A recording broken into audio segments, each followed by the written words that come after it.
and welcome to That's Real Speaks. Today is Friday, May 11th, and this is episode 220, I think. I'm Amy Beth, also known as the Fat Squirrel on Ravelry, and the Fat SQRRL on Instagram, and here I'm known as the person who touches her hair way too often. I like that I'm like, why is my hair doing that? Because you cut your hair yourself, and you don't have a degree in hair cuttery. That's why. Also, you do zero maintenance on it. Oh, that's right. Okay. Sometimes you gotta remember who you are. Okay. So, this week's episode will contain shenanigans and knitting and spinning and sewing. Yeah. Right. Let's just get into it. So, I'm totally late recording, and I could like pretend like I was just so depleted that I couldn't muster all of the energy required to communicate my best self with you. But quite frankly, that was the story for the first 2 days after I got back. And since then, I've just been self-indulgent.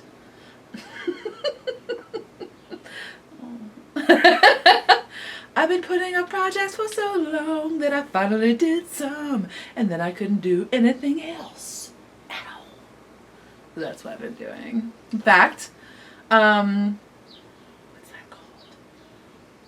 Community announcement? Friendly reminder? Public service announcement! Really? If you haven't yet cleaned out your air conditioning coils this year, do so. Do you know what that is? Okay, I don't know anything about anything, but I do know this one thing, and I know an 18th of it as much as to be like actually knowing anything, but I'm going to tell you anyway because, was that 5 years ago? 5 or maybe even 6 years ago, because I don't think Tova was in school at the time, and she's now in the 5th grade. So I called the people to come look at the air conditioner. My partner was out of town at the time, like for like a week or something. And of course everybody was super busy because it was very hot. And I think it was early in the season, so people were having those issues of like, oh, my air conditioner worked, now it doesn't. So anyway, one gentleman came out and he checked the air conditioner unit and looked at it, and then I think maybe he went into the basement, I'm not sure. And then he told me that I needed an entire new air conditioner for central air conditioning. Like an entire new one. And I was all like, I think I'm gonna get a second opinion. He was like, well, I'm just super concerned. He didn't say it like that. He said it like he wasn't a Valley girl. I'm very concerned that it's so hot and you're here with your daughter. And I was just like, people lived before air conditioning. I did live before air conditioning, but I've lived without air conditioning for many years of my life. And I was just like, yeah, I will be okay. I'm not going to like, do jazzercise classes in my house when it's 95 degrees. We'll live. We'll be okay. We don't have health issues that would, affect our respiratory, I think, and I was so proud of myself. Because historically, I have been like, you're an expert. Just do what you need to do. But I was like, yeah, I don't think we can afford a new air conditioner. So that helped. It helped me be more assertive. But even when he came back at me, I was like, no, I would like a second opinion. That's really expensive. So the next gentleman did not come out for, I think, 2 days. Because again, they were just so busy. But he came out and looked at my air conditioner and put the meters on it and was like, and actually showed me and talked to me like I was a human, not just an ovary in a uterine bag.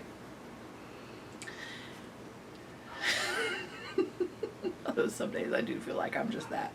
Anyway, so he like showed me the gauge and was like, well, your compressor is slightly low, but that's not atypical. And he was like, what you really need to do is just take your garden hose and spray out these coils, and that'll probably just have inhibited airflow, and he's like, it probably is not perfect, but it might get you through another few years. I don't know who that man is, but I'm just gonna take a second. I'm just going to send him some good, healthy love vibes because, again, knock on wood, it could go at any second. It's still working. Whole new air conditioner. Or You could just use a garden hose to spray out your coils. We didn't know that was a thing. My husband is like a person who's not a uterine bag, and he didn't even know that was a thing. You can buy the special cleanser. You spray it on there, let it sit on there for I think like half an hour or something, and then you just take your garden hose. You do have to lug your garden hose all the way over to the air conditioner, which on our house is the entire opposite side of the house. But luckily, our house is not that big. And then you just use your garden hose and just spray it down. That guy totally tried to rip me off. Uterine bag. Take that! Just saying. Anyway. So I feel like occasionally I have to make that announcement in case you're like, my air conditioner not working. It may not work for you. Your air conditioner might actually be broken. But A, get a second opinion, and B, spray out your coils with a garden hose every once in a while. I'm just saying. Anyway. Sorry that was at the forefront of my mind because I just finished doing it. That's right. This hair flip is exciting to me. I'm keeping it forever. I might make it into my own handlebar mustache. Do you think I could wax it? I think that's super fly. Okay. Oh yeah! It's like a flock of seagulls on my chin. Is this distracting for you? Anyway. Also, further apologies, I think the lighting is a little bit weird. I can't figure it out. This tree out front has finally gotten its leaf. Well, not finally. It has gone from no leaves to all leaves. And so it's affecting like my light in the house. And I just don't know how to deal with it right now. So I'm going to try to fix it in post-production. But in case I don't, everything's fine. It's just a little more orangey than normal. Okay, now look at this. This is what we had to talk about today. So, you know, you may want to push pause. You may want to go make yourself a mason jar full of iced coffee. I'm just, you know, it might be an option for you. Because that's the kind of day we're going to have right now. Okay. I have plans in the future to do a little mini podcast about how I modified this pattern to fit me. So I'm going to talk very, like, as a complete layman about grading a pattern. Complete layman. Okay. I feel like I do know about knitting. Sewing, I am on the journey with you. But I will put in here what this dress looks like on me now. Bam. So here is my painted portrait dress. It's a pattern by Anna Maria Horner that I modified heavily to fit my size. I did not modify the actual shape of the garment, but I did modify its dimensions significantly. This is a Kaufman linen blend. Not sure which one it is, but it's one of those yarn dyed ones where the weft warp and the weft are different colors, so that's what kind of gives it this kind of like visual texture, I guess, for lack of a better word. I do really like it. It has to be ironed, unless you're super bohemian. But I do dig it. It has a nice drape to it, and it feels really good. It doesn't feel itchy or like... You know, sometimes linen can feel kind of like... It can feel like you can feel the warp and the weft, but this is like a 50-50 or a 45-55 with cotton. And so the strand... Not strand, but whatever. The thread that makes up the weave, I guess, is thinner than a lot of times the 100% linens are, I guess. I don't know. I don't know things. But it has a nice tight, it has a tight enough grain that you don't feel that like, you know, that's the technical term for it, I think. So here it is. As you can see, this is a very wide panel on me. I did subdivide my pockets to keep the pockets adjacent to my body. Somebody also suggested that you could put a pleat in the top, which would also totally work and look very cute. But yeah, so, okay, there it is on my body. I'm not sure if you can tell how tall it is. You can't. I can't zoom out that far enough. But maybe I can. Do I know? No, that's the wrong way. Wait, it's gonna happen. Is it gonna happen? Oh, you can see my, like, oh look, my fancy ironing board table. Okay, so there it is. And it's full-length glory. Yeah. Also, my house is messy. But look at it, so cute. Who even cares? It looks like I could do house cleaning at any second in my house dress apron. But then I don't, because then I just am like, yeah, no, I'm cute, but I don't need to house clean. Okay, so here's the back in case I turned around too fast. The back yoke is deeper. Is that the right word? It's longer. So the gather happens closer to my natural waist, which is a good thing. You can see the front one is much higher. If you have issues, this does issues. If you got issues, if you have issues, this could be. Some people don't like a line directly on their. This isn't quite the fullest part of my bust, but it's really close. Like, this is technically the fullest part of my bust. But some people don't like that, and then I don't. You could definitely shorten this. I wouldn't know how to do that because there's like a curve over here. I don't know how to make this happen. So. Ta-da! So again, that's the Painted Portrait Dress by Anna Maria Horner. I did wear it when I did Maryland Sheep and Wool's Needles Up event, and love it, quite frankly. I have one more completely sewn and a third one right there just waiting for its bias binding. I'm living the life, y'all. I'm living the house dress life. We need like a gang sign. I mean, not really, because that's some like weird cultural appropriation. But we need some sort of, I guess our communication would be that we are wearing house dress aprons. Okay, yeah, we don't need any other signs. But sometimes you need something physically to do for solidarity. House dress life. Some tattoos are happening any minute now. Anyway, I highly enjoyed it. And I'm pretty excited about wearing a bunch of them all summer long. I brusted out my 100X of sewing dress number 1. I busted those out from last summer, so those are currently in the rotation. I have a completely, I mean, not that I don't ever wear a t-shirt, because I'll tell you in a second. Not that I don't ever wear a t-shirt, but like I have enough of my crazy weird house dress tunics for like a whole week of clothing. It's very exciting.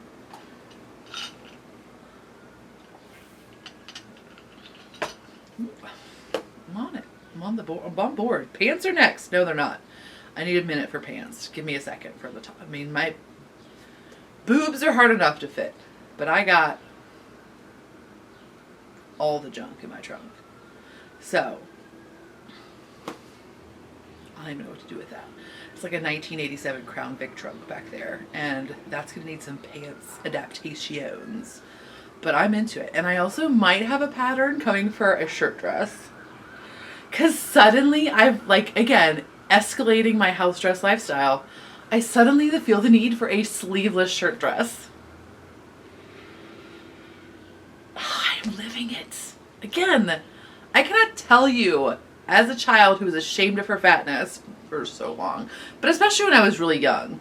If you don't know any of my backstory, I was chubby. I was chubby until like I was in the 5th grade. And then junior high, in the years of junior high, I went from like a size 10 or 12, I'm not sure. My mama did buy me a pair of Bugle Boy jeans in the 5th grade. I can't remember if they were 10 or 12. I was just really excited that they were fancy. I didn't even know they were fancy because I went to a really poor grade school where we were all just super poor and boring and had no idea of anything, which was the way to go. But anyway, junior high was a rude awakening. Anyway, consolidated schools are scary. So, but in junior high, from 6th grade to 8th grade, there was a lot of personal trauma in my life. I mean, everybody's, right? But maybe a little extra. And so I went from like a size 10, 12 to a size 24 in those 3. Now, I don't know if I was a real size 24 or I was just like a shame size 24, meaning I was actually like an 18, but I wanted everything to never touch my body. And so I was 20, do you know what I mean? But neither here nor there. Huge change in body in those years. Where did this come from? Oh, that actually was totally not necessary for me to tell you that story. Sorry. Sometimes I get carried away. So I remember being a kid and again, having the body shames and looking at women of my age. Now I realize to me they were super old, but they were totally like 40-ish. And they would be wearing their tank tops with their fat lady Midwestern corn arms hanging out. And I was just like,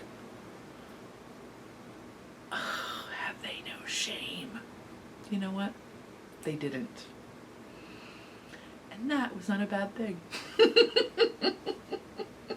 So anyway, I just feel like those women also really could embrace a sleeveless house dress. I don't know. I think it's a good thing. Now if I were just rich enough to get like super tatted up, maybe not even though, maybe not.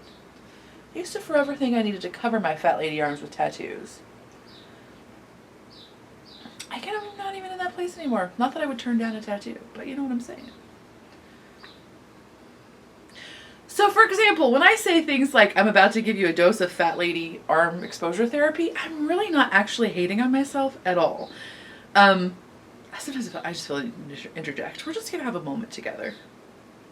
I am literally giving you fat lady arm exposure therapy. Have you ever read Lindy West's book Shrill? Have you read that?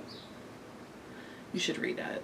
It's not just a fat book. I mean, she does talk a lot about fat issues, but it's not just about that. It's a memoir. And she talks about, like, again, people are always telling you to, like, get okay with your body and, like, love your body and be okay with your body. And she's like, but nobody tells you how to do that. And so she came across information that talked about exposure therapy. And, like, that sounds really ridiculous and, like, over-constructed. But that's essentially what it is. Like, it's like, look at pictures of fat people that aren't fat people that are like, do you know what I mean? Don't just look at pictures of before and afters. Okay? Because those pictures are not your normal pictures. Don't just look at fat people like, mmm. Like, look at just fat people, you know, doing things. And she said it actually worked for her. That she, like, actually came to a place where, like, she looked at a picture of a fat person and was not immediately like, so I just feel like it's part of my civic duty. In case you don't have fat people in your life, or in case you're a fat person who doesn't have other fat people in her life, I'm just out here doing the job. Just doing the work of fat exposure therapy. Anyway, back to this list of things that we have to talk about, and fat exposure therapy was not on there. Yeah, not at all. One thing I do need to say is Happy Mother's Day. Oh my gosh, you guys. Mother's Day weekend is happening. What do you ask for Mother's Day? Yeah? I asked to be left alone. Because I'm a great mom like that. No, really. What I asked for, I'm getting a massage this year. I'm very excited about that. But mostly I asked to be left alone. I'm like, I don't want to cook food for anybody, and y'all need to entertain yourselves. Happy Mother's Day. Yeah. I'm high needs. I'm high demands. Anyway, I hope you have a great Mother's Day. However you like to celebrate it. Okay. Okay, so let's talk about it. Let's talk about it. Maryland Sheep and Wool. I went. It was awesome. But I didn't go for too long. Why? Okay. So, I took my friend who I have not seen since basically we went camping. That's not true. I saw her a weekend ago. Not a weekend ago. A weekend, like 2 years ago, I saw her. For like 45 minutes. We lived together. Like, I've seen 2 of her babies born. She's seen all of my babies born. I've seen 2/3 of her babies born. That's all I'm saying. Like, we are friends. We're sister friends. But we never see each other because life is in the way and she lives 3.5 hours away. Which really isn't that far. And I need to just make it happen more often because I am the one that only has 1 child. And now that child is old enough that, like, she can pretty much entertain herself on a 3.5 hour car drive without too much trouble. Even though we don't have car air conditioning. And she can just, like, live with it. So I need to just make it happen more often. But that's an aside. She's a busy, fancy lady, and she's got things she has to do. So when I asked her, I just thought, I'm just going to ask her on a whim.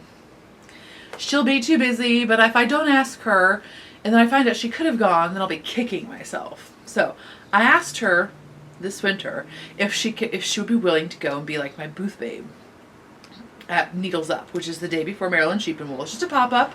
It's just for the day. It was like from 1 until 6.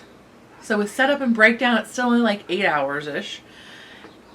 But I do need help, right? Like, the mailman is across the street, and I really don't want him to come up here while I'm talking to you, but that's okay. I'll just deal with it. Anyway.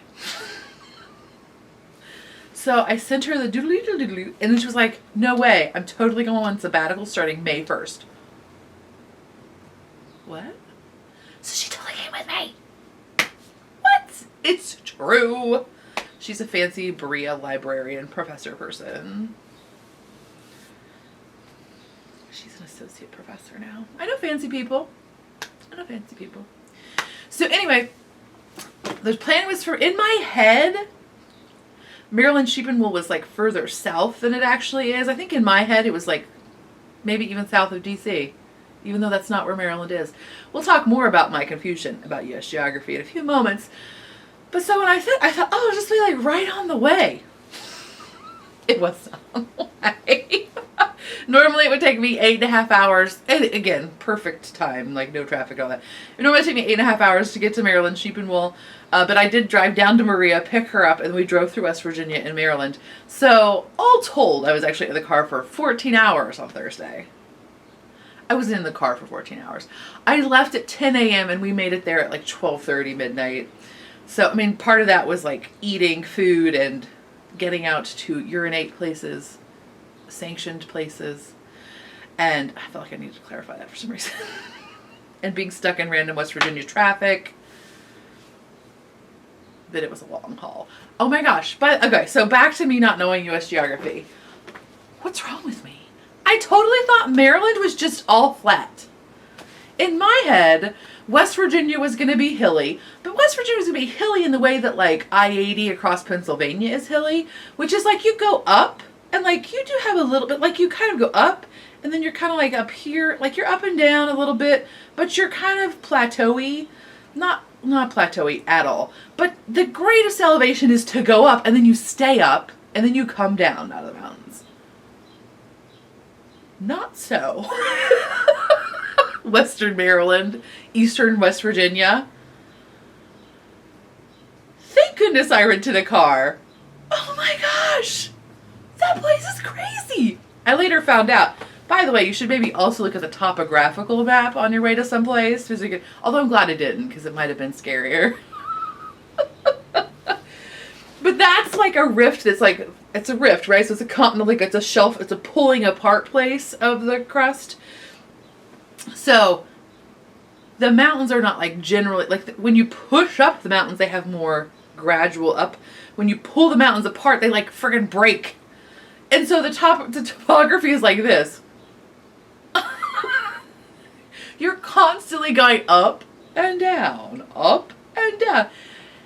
And then like it's midnight. Okay, by the time it's midnight, it's flat.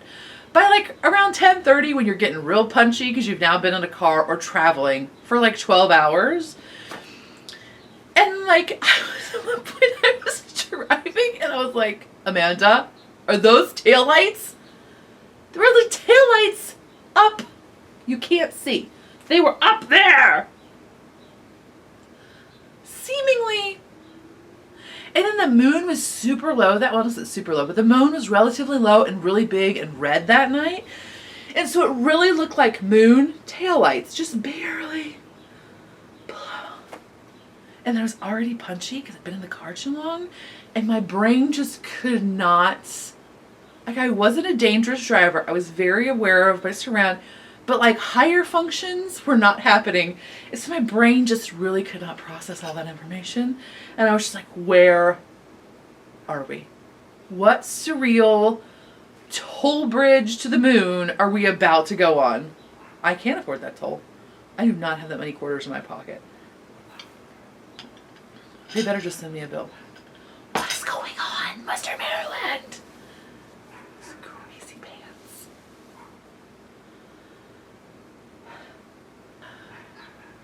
So West Virginia was randomly filled with traffic jams because we were going on Thursday, and it was like I guess a rushy hour-ish time, and everything was down to one lane, like through all of West Virginia. So we just had these random, like dead stopped traffic jams in West Virginia. So at one point, my buddy was like, fat patties, do you think that's a topless bar or a hamburger joint? And I'm like, we're about to find out because that's where we're eating. Either way, they'll probably have food. One story will be much more exciting than the other. Unfortunately, it was the lesser of two exciting stories. It was actually this quite sports bar-y. But whatever, it was fine. We got out of traffic for a second. Anyway, so we finally made it to Maryland. Oh my gosh, it took forever. Because of course on the GPS, like there's that expected arrival time, and you can just see the minutes adding up as you're just sitting in random West Virginia. And again, as you're driving through Maryland onto the moon, we finally made it there. And quite frankly, what a surprise the next day was. We wake up, we had to drive a couple of places before we went to the Needles Up event because my card reader had broken, whatever, saga. Columbia, Maryland, what are you doing? You're beautiful. So like this like very treacherous journey, wake up to verdant, luscious, beautifully city planned Columbia, Maryland. What's going on with your highway system of Maryland? They're clover leaves? You can't even tell you're on a clover leaf because there's just green trees everywhere. It's magic.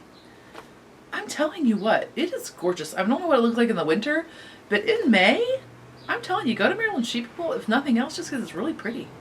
I was not anticipating that at all. Like when you go to New York Sheep and Wool during the fall, you think, okay, it's going to be gorgeous. This was such a beautiful surprise. I could not get over it. We spent a lot of our trip Googling Zillow prices for Columbia, Maryland. Just like a real estate price system. I'm not kidding you. It's a little frustrating to get around because no retail establishments have like signage on the street. So I don't know how people found anything before like GPSs and whatnots. Because if we would have had just a street map, I would have been like, we're not leaving the hotel, sorry. But it's gorgeous and it's so lovely. And there's this weird, like there's such a strange mix. Their city planning is fascinating to me. There's such a strange mix between commercial space and so commercial, retail, and then what do you call that? Housing space. Like our hotel was right across the street from like condominiums, which was right next to like a Montessori school, which then was like an office park. But then it did not look like here when you're in like a commercial or industrial district, it looks like it, right?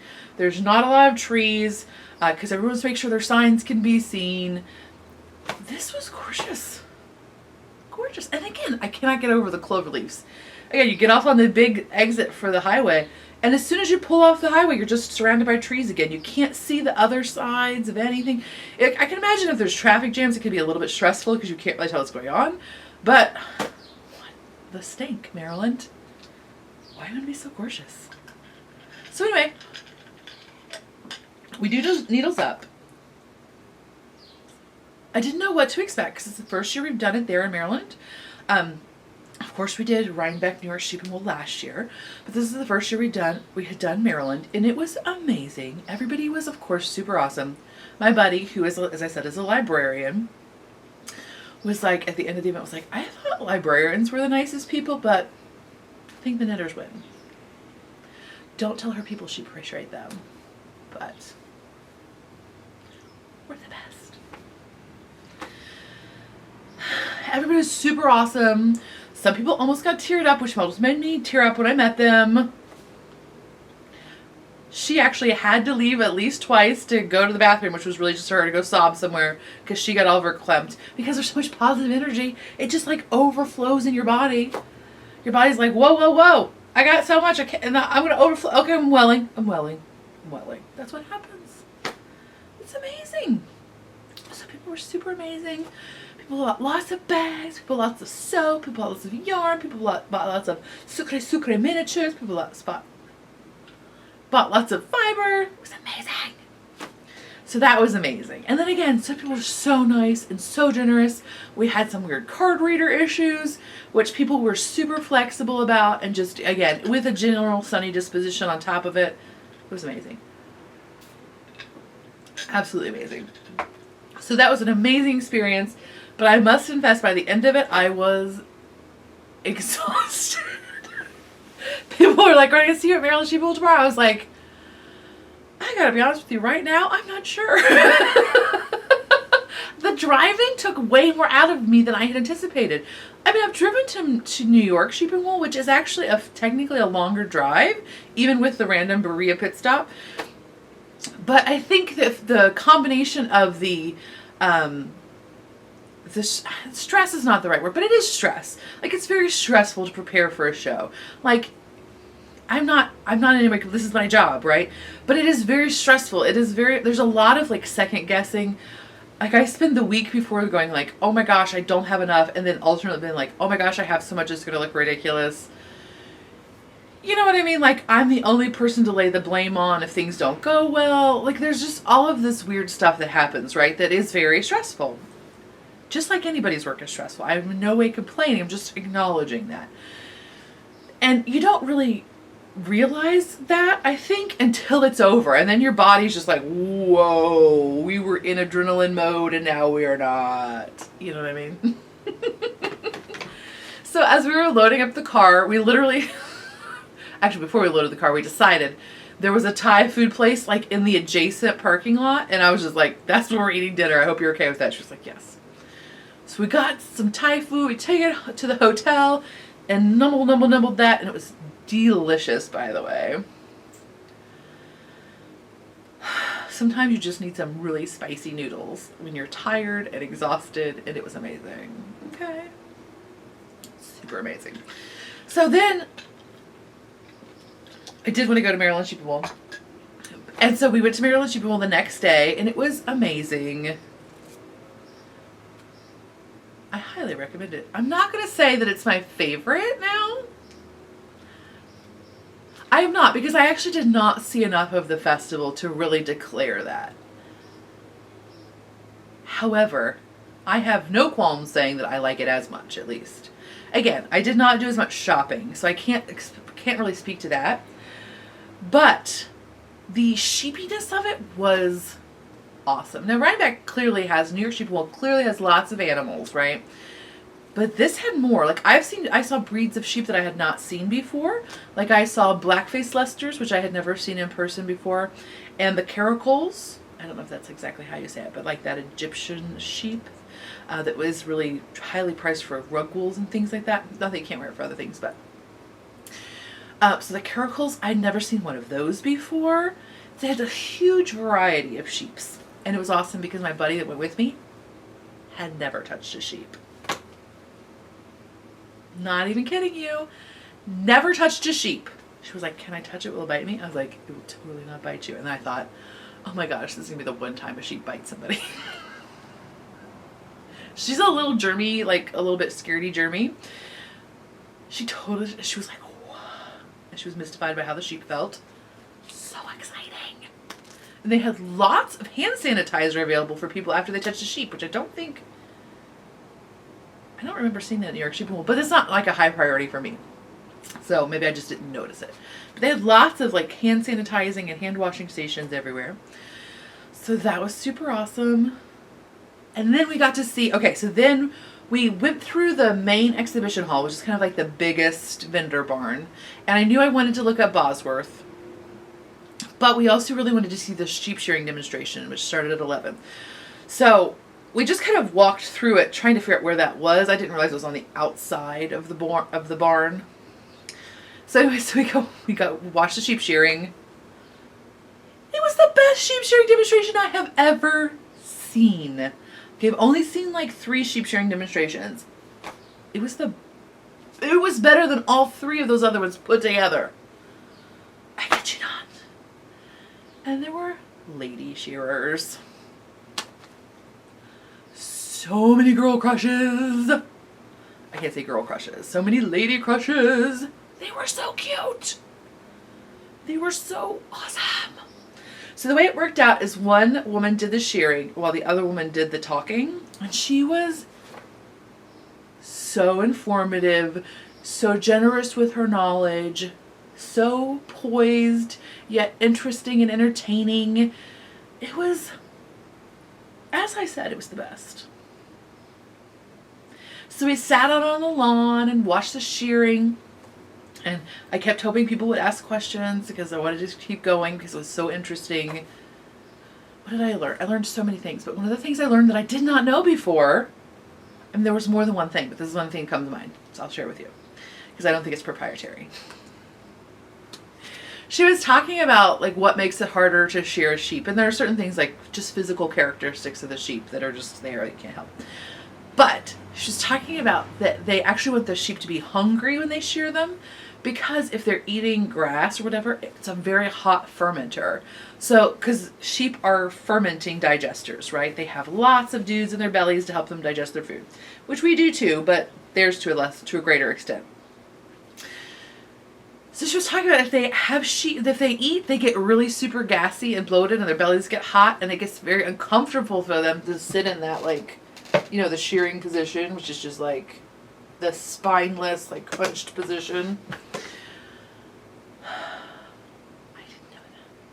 She's like, it's really hard for a lot of people to make their sheep go hungry because she said they want them to be hungry for like 12 hours. And she's like, some people just really have so much trouble. Also, I didn't know sheep had to be dry to shear. I mean, that makes perfect sense, but I didn't know that either. So fascinating. So we did that, and then I went and got a Bosworth spindle, which was accidentally the only thing I bought, except for like lime fizzes and French fries. Actually, my buddy bought those, but you know what I mean. I was not intending to only buy this, but so I got. It's not a moosey. Somebody's gonna be like, it's white, it's moosey. So this is a Bosworth spindle. This is a holly. So this is their midi size, which is my favorite. I have minis and middies, but middies are my favorite. Isn't it gorgeous? Do you want to see it closer? So if you've never used Bosworth spindles, they are 100% always great. Come on, camera, work with me here. Oh, really? I don't know why it's being weird, but anyway.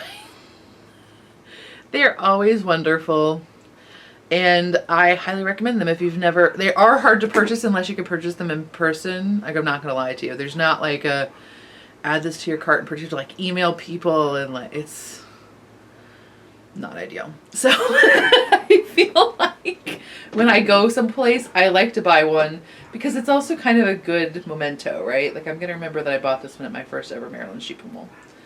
So I just have spun a little bit on it, but totally dig it. So we did that. We went through the barn where this was to purchase. I also thought I might get a basket kit. I was curious about, there were a couple basket people. I had looked ahead in that barn, the main exhibition hall. And so I had thought maybe I would like to buy a basket kit, but the people that were there did not have kits that I saw. And then we went and watched the shepherding, the sheepdog stuff, which was also awesome, which was also all ladies. I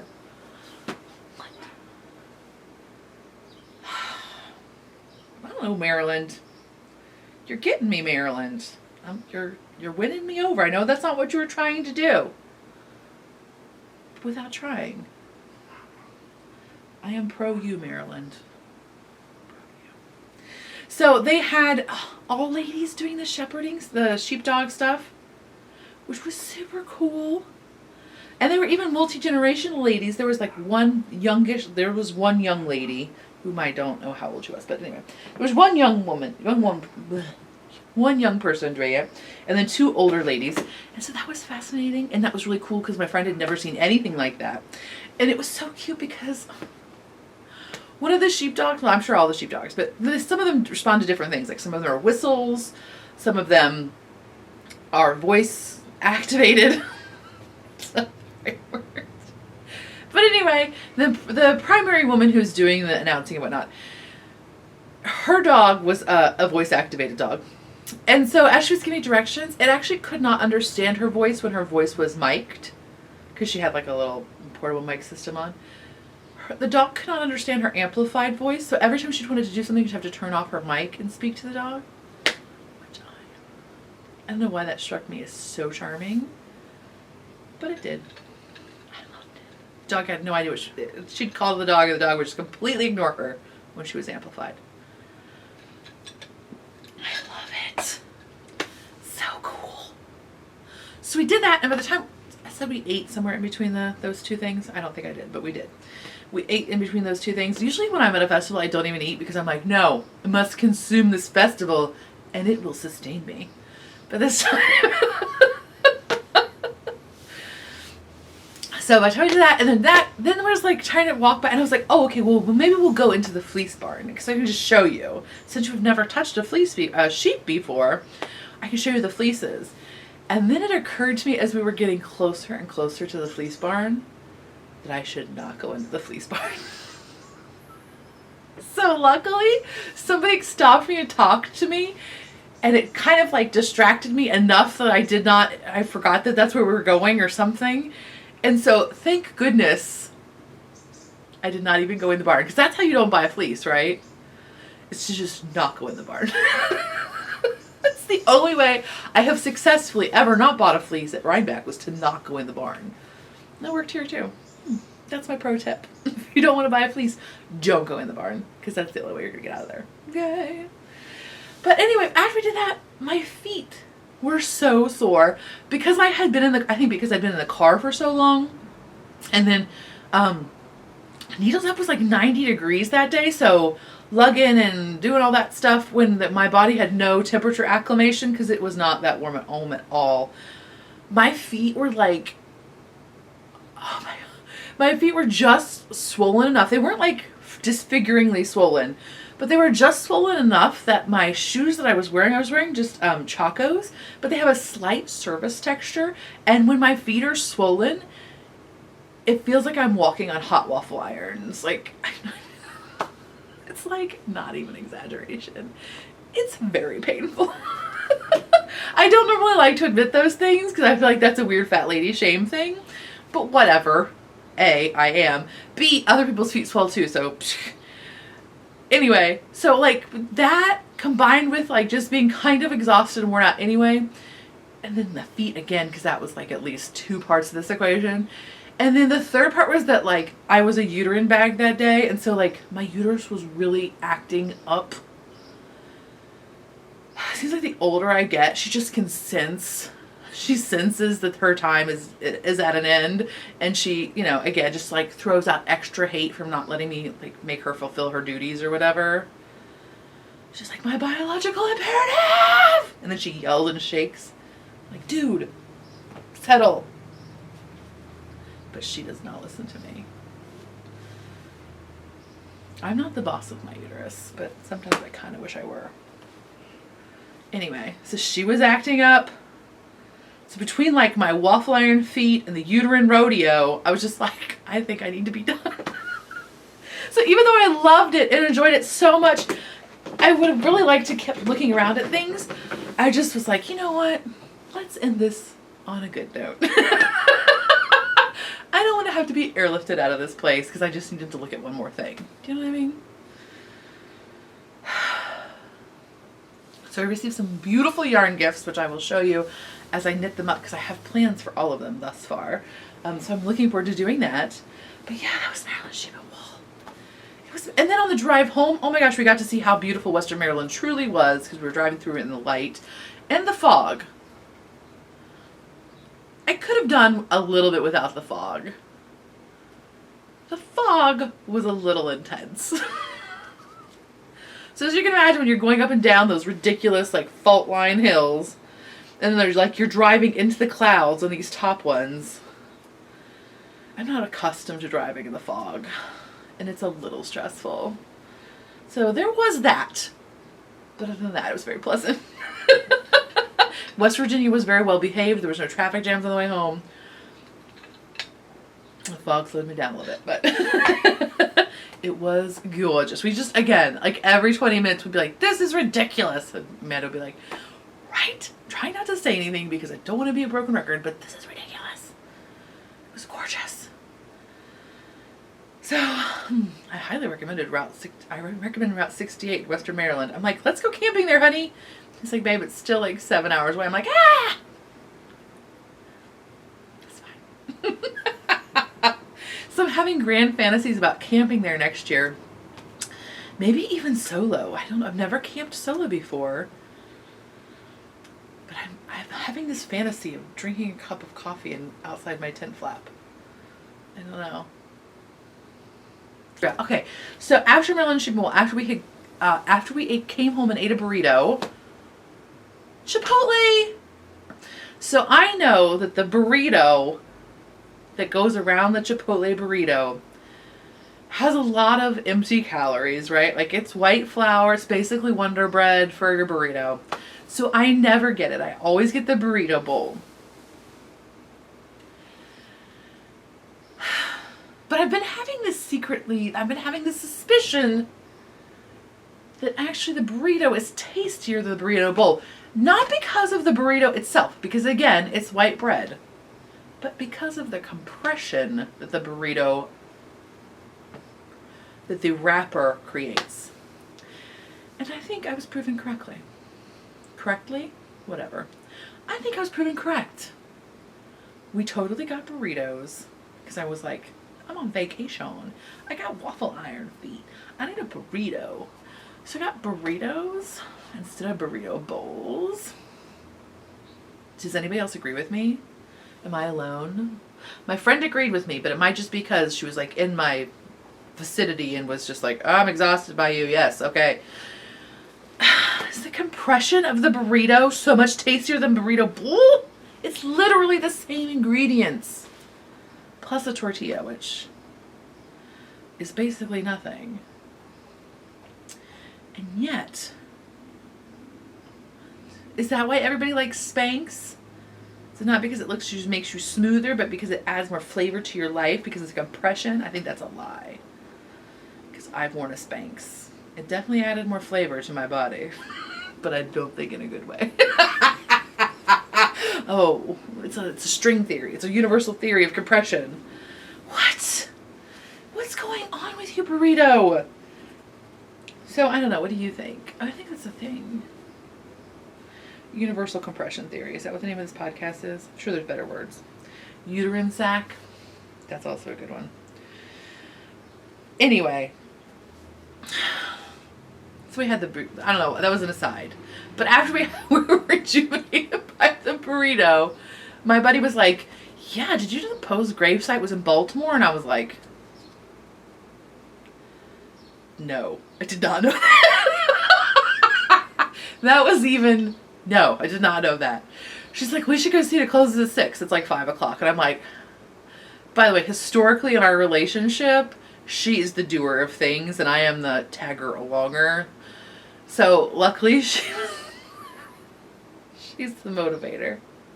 Which is ironic because now in my current relationship, I'm the motivator. So I send out props to her motivationing of my times when I lived with her. But sorry, I was not the motivator. So anyway, so we go to Baltimore, which is only like 15, 20 minutes away. Because it's a Saturday. It's not even like busy or anything. Oh my gosh, sorry, that was so loud. So we go to downtown Baltimore, and oh my gosh, if you're in the neighborhood, check it out. It's super cool. It is not only Edgar Allan Poe, but lots of other people of the turn of the century-ish. I didn't look to see like which was the oldest and which was the newest.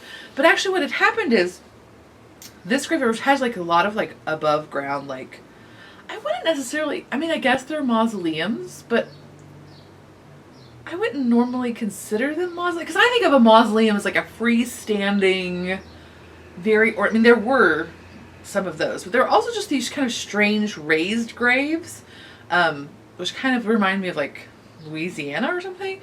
But I don't think they were like family internments. I think they were just for a single person, and they were above ground, and they were not ornate. They were very basic looking. I mean, they were huge, but they were not ornate in any way. It was very, very interesting. So anyway, so this graveyard actually was planned to be demolished at some point. But this Presbyterian church actually decided to build on the land. And I'm not sure what year it was. That would have been more helpful if I'd known that. It's old too. But the cool thing is, instead of actually destroying the graveyard or like reinterring the people or whatever, they actually raised the church up. So it's essentially like a open air catacombs kind of thing. Not really, but the church is actually raised up like it's like for the flood purposes or something. And you can actually see underneath of the church there are graves that are still existing where like the pylons or whatever are sunk. It was so interesting. Random Baltimore. Then the next morning we saw that somebody was murdered on the street we were on.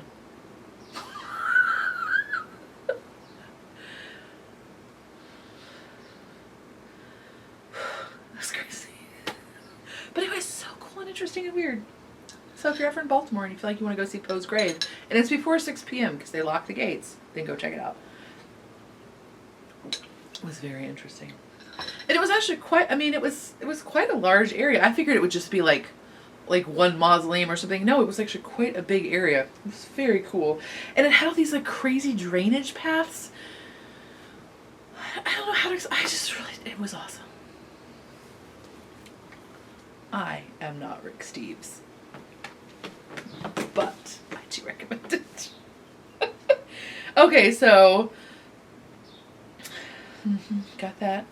Okay, so that's all. Oh, the only thing I haven't talked about, if you have waffle iron feet too, occasionally, I do also have to offer this PSA along with my air conditioner coil cleaning PSA, is that there's this stuff called stinging nettle. Have you heard of it? I talked about it before on the podcast, but I know some of you are new, or maybe you just weren't listening that day. And so you can make a tea out of stinging nettles. You can actually buy tea bags, but you can also buy like a pound of stinging nettle chopped up or whatever, and it's not very expensive.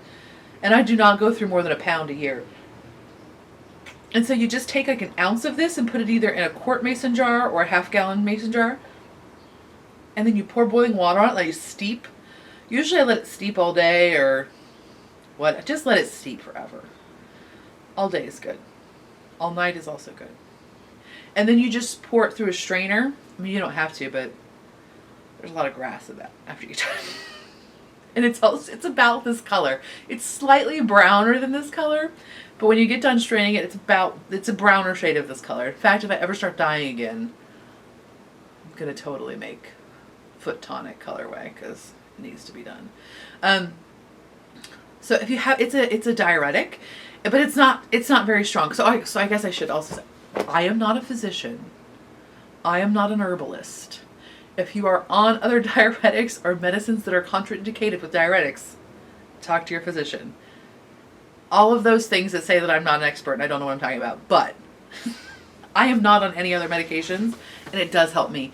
So get an ounce to either a quart or a half gallon, depending on how strong you want it, and then you just take it like a tonic. Some people enjoy the taste of it. I do not particularly enjoy the taste of it. I don't enjoy the taste of it at all. But there are people who are like cooler and crunchier than I am. It's very grassy tasting. That's all I'm saying. But then I just put it in the refrigerator, keep it very cold, and then just chug like 4 to 8 ounces of it, just depending on how swollen my feet are when I need it. And usually I only need it for like the transition periods, like when you're having a change from cooler weather to really hot weather, or if something weird's happened and I'm stressed out, or like there's been a dietary change or something that's made me more swollen. But hopefully you'll find it effective. Some people do, some people don't, just depends. But yeah. Stinging nettle tea. Ding! Okay, so now let's actually talk about spinning. I showed you my spindle. So another thing I did was make up some bats. So last time I showed you that CVM Rommeldale fleece that I had purchased and washed. So I have actually drum carded about half of it. I should have waited after I washed it to see how much I had left, but here's one of them. I have 4 so far. They're so awesome and so... I don't understand it. It's like foam. It's like, how does wool make a foam texture? But that is what it feels like, is it feels like foam. It feels like this beautiful web of woolly goodness with just so much air pumped into it. It just doesn't even feel like a real thing, but it is. So I have 4 of these. I'm spinning one of them. Wait, no, I have 5 of them. And I think I've done about half of my sheep. I've done 2 of my 4 lingerie bags. But I didn't actually weigh it out to see. So, and I started spinning it, and so far I'm really enjoying it. It's probably not going to be the most, it's definitely going to be a rustic yarn, as we all like to say. But so far I'm really enjoying it, and I think it will give me a very kind of Brooklyn Tweedy, not in any way perfect like that, but that texture of yarn, which is really what I wanted. So I'm pretty excited about that. So I have done that. Right. Super exciting. And then knitting wise, I did not get, I have a spinning. I spun up, this is 4 ounces of hobbledehoy. This is not a batling. She's known very much for her batlings, but this is just a braid. It's 4 ounces of merino silk. Oh, I'm sorry. It's superwash merino, bamboo, and nylon. And this is the colorway River's Daughter. And again, that's hobbledehoyfibers.com. So that's Liz, who is super cute and awesome. They were around sheep, I didn't even say hello. I know, right? I'm the worst. Oh, I should have been fast enough to make sure the camera didn't refocus, but whatever. So I just wanted this to be super fluffy. My thought was that it should be hat yarn. That's originally why I purchased it, actually. So I just wanted a very fluffy, very airy fat yarn, and that is what I got. I really dig it.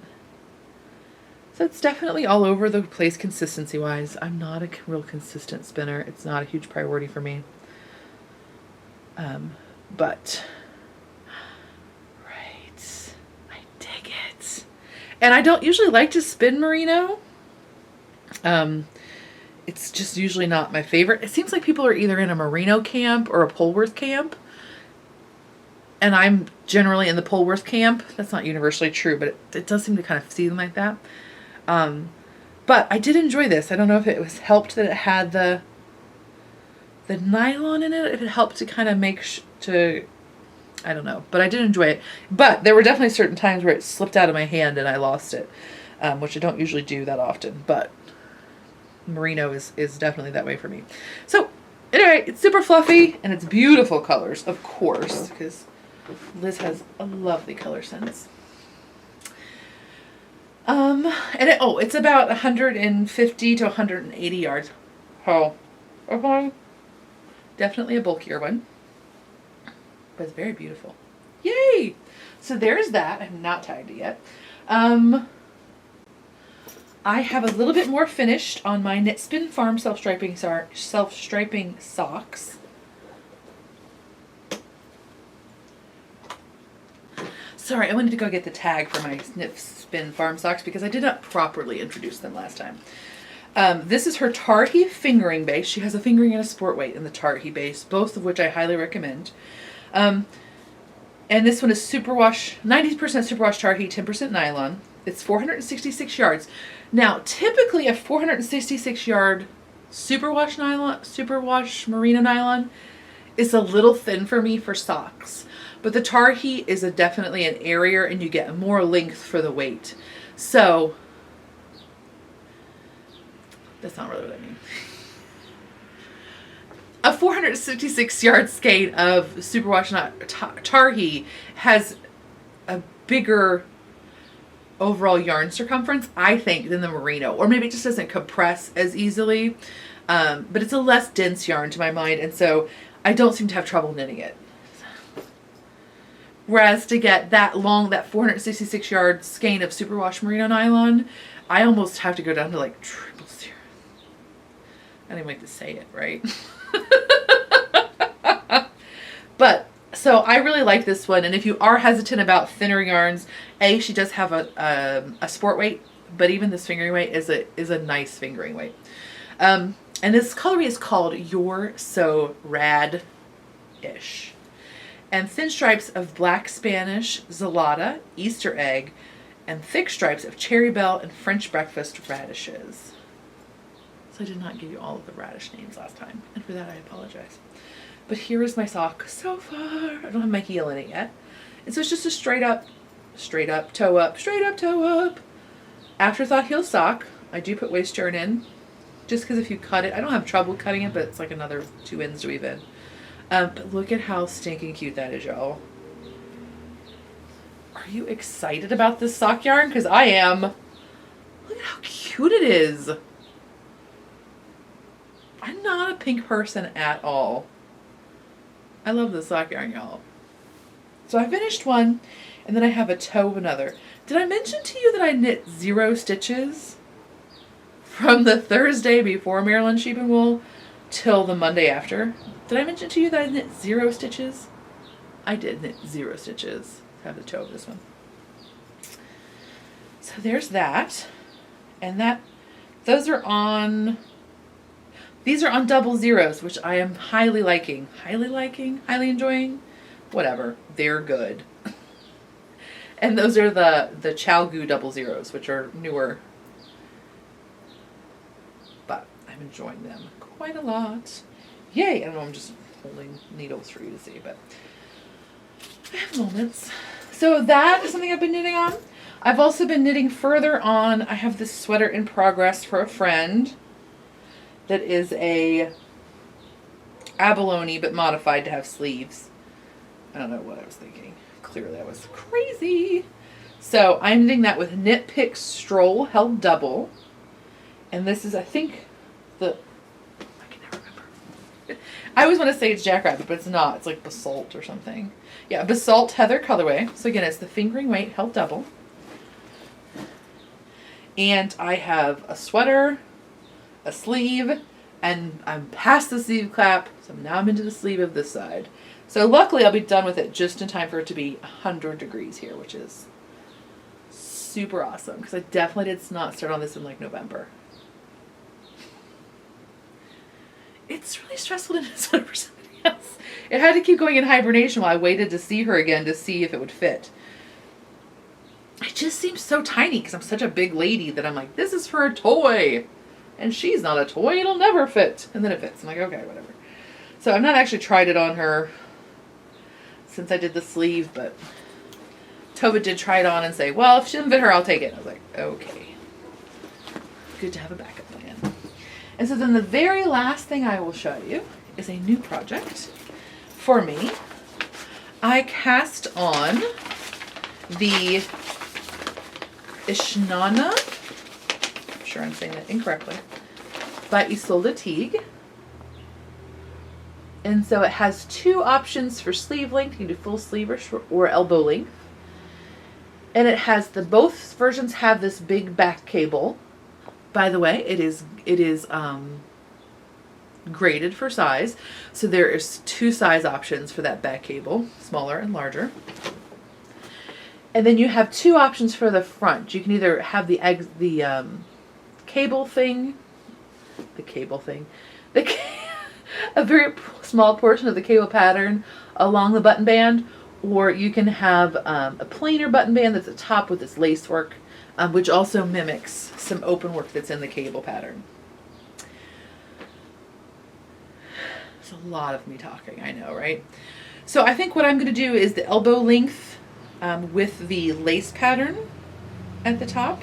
I just aesthetically like the way it looks, and this is going to be more of a summer weight sweater for me. So I have started. I am knitting mine with Quince and Company Finch in the Carrie's yellow colorway. So are you ready for how much I've gotten done? Whatever. It's just the ribbing. But for my size, that's a lot in fingering weight yarn. So I just finished, I did my ribbing on size 1s, and I'm going to change to a size 2 for the body. I know this looks so tiny, but it's just because it's on a tiny needle. And also because it is a more close fitting sweater. But I think it looks super cute with my house dresses. Alright. I'm a crazy person. Okay, now I think that's enough of me talking today. So that is in progress. I've also worked a little bit on my Canyonlands shawl, but you've seen it recently. And it has not been that much, but I think that's enough of me talking. Anyway, I hope you have a great weekend. And I hopefully will see you next week for a little sewing talk. But if you're not interested in that, that's cool. But after that, I'll see you again in a couple weeks. Bye.